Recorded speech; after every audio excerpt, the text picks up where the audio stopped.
मैं देवीलाल 5 विधायक है चौटाला गांव के 5।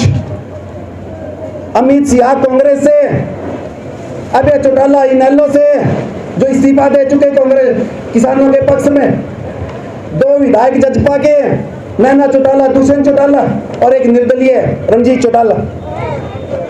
अब पहले तो फैसला कर लो 5 में से असली देवीलाल किस में दिखा है। 2 दिन हो गए ये कहते हुए मैं भी देवीलाल। फैसला तो कर लो, पहले घर का कर लो, फिर हम फैसला कर लेंगे। मूर्ख बनाया हमें। चौधरी छोटू राम आपको याद नहीं रहा, उन्होंने कहा था कि दुश्मन को पहचान, बोलना सीख ले। ना हमने दुश्मन को पहचाना ना बोलना सीखा। 1952 के अंदर जब पहला हम चुनाव हुआ, उत्तरी मुंबई से डॉक्टर साहब ने चुनाव लड़ा और पहले चुनाव में डॉक्टर भीमराव अंबेडकर को हरा दिया भारत के लोगों ने, जिसने दुनिया का सबसे बड़ा संविधान लिखा, जिसने आपको आजादी दी, जिसने आपको जीने का अधिकार दिया, सबसे पहले उसी को हराने का काम किया। चौधरी चरण सिंह जी यूपी के 2 बार सीएम रहे, लेकिन 1971 में मुजफ्फरनगर से जब चुनाव लड़ा हमने उनको भी हराया। जब LIC बिक रही थी बैंक वाले खुश थे, जब बैंक बिक रहे थे तो टीचर खुश थे। आज जब टीचरों का नंबर आ रहा है तो आज और कोई खुश है। लेकिन हमने दिमाग लगाया होता, मोदी जी कह रहे थे कि नाले से गैस बनेगी, बनी गैस? कभी गैस नहीं बनती नाले से, लेकिन हमने विश्वास किया। आप याद रखना, ये लड़ाई ट्रैक्टर और हेलीकॉप्टर के बीच वालों की है, ये लड़ाई पैदल चलने वाले की। दुकानदार मोदी दास ने क्या किया? आपको सपने बेचे गए, आपके खाते में 15 लाख आएंगे, आपके अच्छे दिन आएंगे। आए अच्छे दिन, किस किसने लाइटें बंद की थी? ईमानदारी से बताना, किस किसने लाइटें बंद की मोदी जी के कहने पे? किस किसने थाली पीटी मोदी जी के कहने पे? आज यहाँ बैठे हैं तो उसका जिम्मेवार नरेंद्र मोदी नहीं है, उसके जिम्मेवार हम लोग हैं। हमने आंख बंद करके विश्वास किया। अगर हम ये देखते कि अगर थाली बजाने से कोरोना भाग जाता तो आज तक कोरोना खत्म क्यों नहीं हुआ? अगर लाइट बंद करने से, अंधेरा फैलाने से कोरोना भागता तो दूसरी दुनिया के जो विकसित देश थे हमसे पहले भगा देते। और बाबा रामदेव ने 12 साल सुबह उठ के लोगों को ये कहता रहा कि आ जाओ, काम छोड़ो, योग पे आ जाओ, काम छोड़ दो, योग करो। और जब हमने योग करना शुरू किया तो बाबा रामदेव ने काम धंधा शुरू कर दिया। मूर्ख बनाया गया हमारा। बाबा रामदेव लाला रामदेव बन गया। आज की सभा के अध्यक्ष, सम्मानित मंचगण, दूर दराज से आए, गांव से, देहात से, मजदूर, किसान, फेरी वाला, रेडी वाला, दुकानदार, कारीगर, कर्मचारी, बुजुर्ग, नौजवान, माताएं, बहनें, सबको राम राम, सबको सत श्री अकाल, आदाब। 2012 से हमें मूर्ख बनाने की कोशिश की गई। पहले 60 साल की कांग्रेस वालों ने और उससे भी ज्यादा की भाजपा वालों ने। 2012 में 3 आदमी उभर कर आए, अन्ना हजारे जी, बाबा रामदेव और नरेंद्र दामोदर दास मोदी। अन्ना हजारे ने यह कहा कि आपको जन लोकपाल मिलेगा, प्रधानमंत्री की जांच करने का अधिकार जन लोकपाल के पास होगा, राइट टू रिकॉल मिलेगा। अगर आप अपने प्रतिनिधि से खुश नहीं हो, आप अपने सांसद से, विधायक से खुश नहीं हो, आप उसको वापस बुला सकते हो। लेकिन हमें कुछ नहीं मिला, हमने खूब साथ दिया। और बाबा रामदेव ने 12 साल सुबह उठ के लोगों को ये कहता रहा कि आ जाओ, काम छोड़ो, योग पे आ जाओ, काम छोड़ दो, योग करो। और जब हमने योग करना शुरू किया तो बाबा रामदेव ने काम धंधा शुरू कर दिया। मूर्ख बनाया गया हमारा। बाबा रामदेव लाला रामदेव बन गया। और तीसरा आदमी निकला नरेंद्र मोदी दास। नरेंद्र मोदी दास ने क्या किया? आपको सपने बेचे गए। आपके खाते में 15 लाख आएंगे, आपके अच्छे दिन आएंगे। आए अच्छे दिन? किस किसने लाइटें बंद की थी? ईमानदारी से बताना, किस किसने लाइटें बंद की मोदी जी के कहने पे? किस किसने थाली पीटी मोदी जी के कहने पे? आज यहां बैठे हैं तो उसका जिम्मेवार नरेंद्र मोदी नहीं है, उसके जिम्मेवार हम लोग हैं। हमने आंख बंद करके विश्वास किया।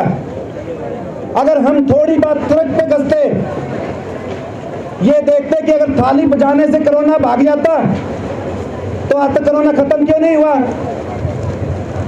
अगर लाइट बंद करने से, अंधेरा फैलाने से कोरोना भागता तो दूसरी दुनिया के जो विकसित देश थे हमसे पहले भगा देते।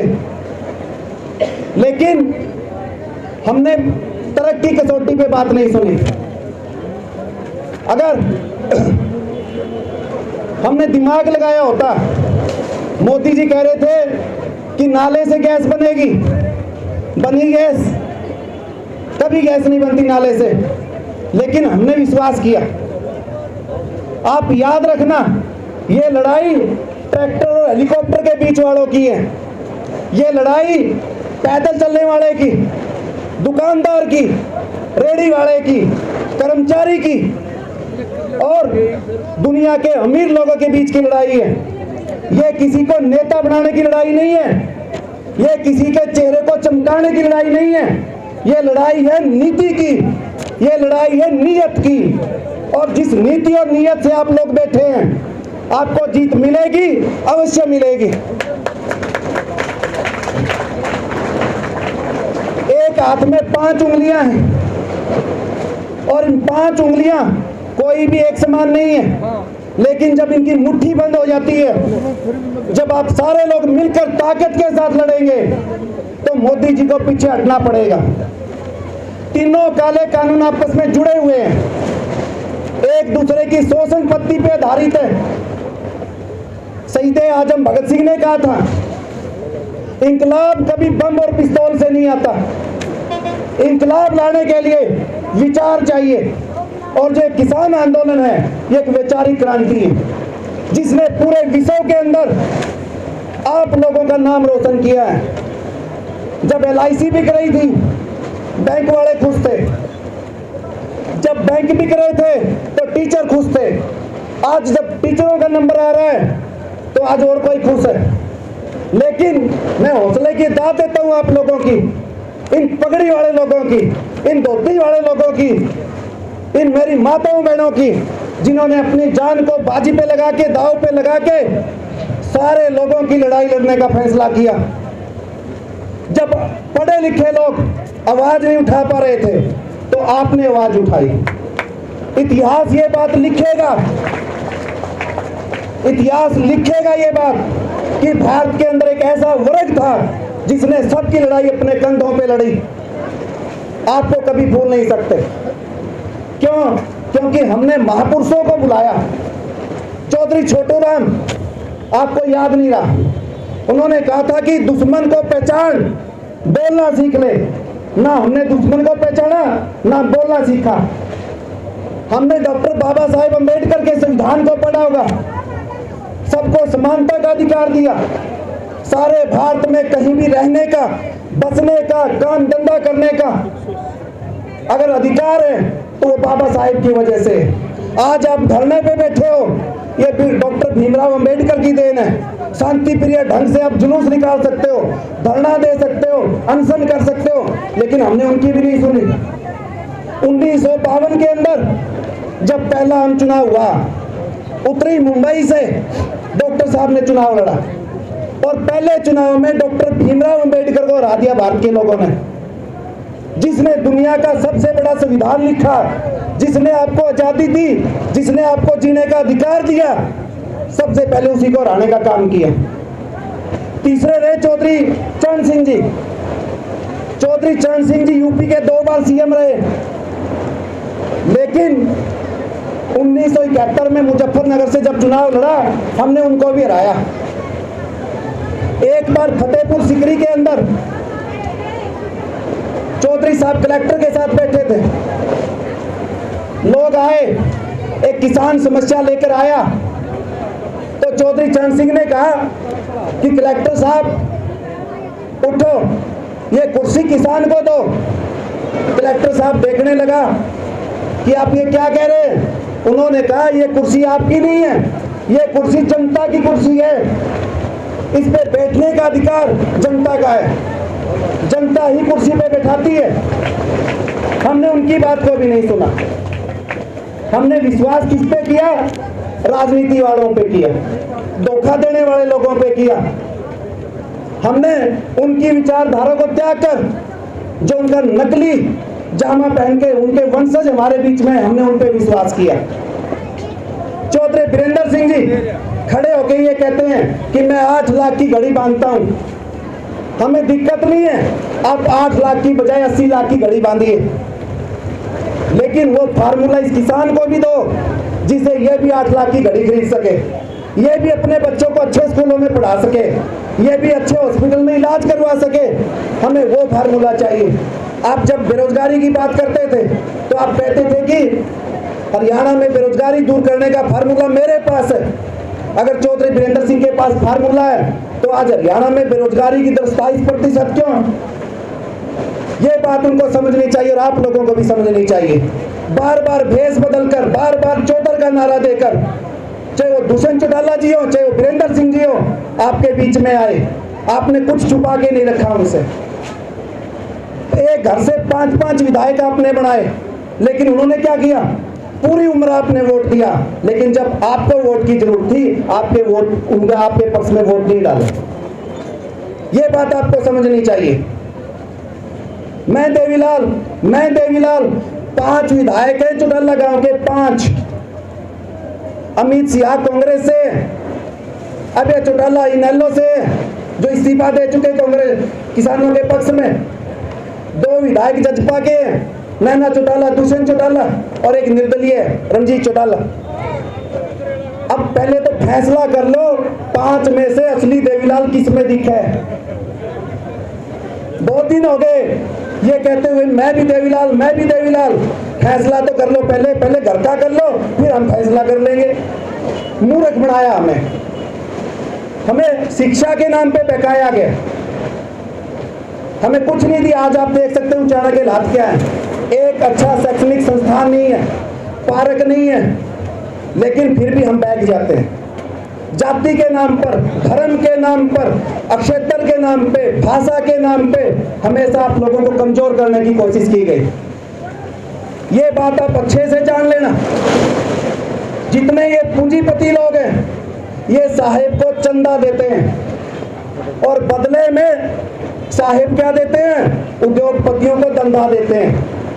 वो चंदा दे रहे हैं और साहेब धंधा दे रहे हैं।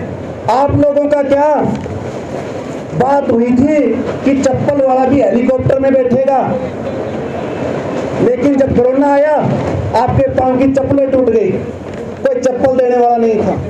200 किलोमीटर, 400 किलोमीटर, 600 किलोमीटर पांव। आपने देखा होगा टीवी के अंदर, एक बच्चा अपनी माँ के ऊपर, अपनी माँ की लाश के ऊपर कपड़ा डाल रहा था, छोटा सा बच्चा।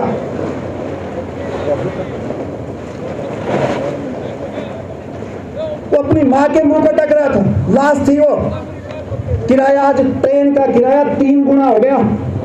यहाँ से बरसोड़ा जाओगे ना उचाना से 30 रुपए लगेंगे, जीन जाओगे तो भी 30 लगेंगे, घसो जाओगे तो भी 30 लगेंगे। प्लेटफॉर्म टिकट 50 रुपए का हो गया। रिक्शा वाला जो रिक्शा चलाता है अपने पसीने से आपको स्टेशन तक लेके जाएगा, 10 रुपए में लेके जाएगा। और स्टेशन के अंदर जब पाँव रखोगे तो 50 रुपए देने पड़ेंगे, 50। हर चीज पे टैक्स लग रहा है। आप ये बात समझो, एक हो जाओ, एक होके लड़ेंगे, मजबूती के साथ लड़ेंगे, जीतेंगे। यही मेरा आपसे प्रार्थना है और मैं सभी का एक बार फिर स्टेज संचालन कमेटी का, गांव देहात से आए हुए सभी किसानों का, माताओं बहनों का हाथ जोड़ के बार बार राम राम प्रणाम।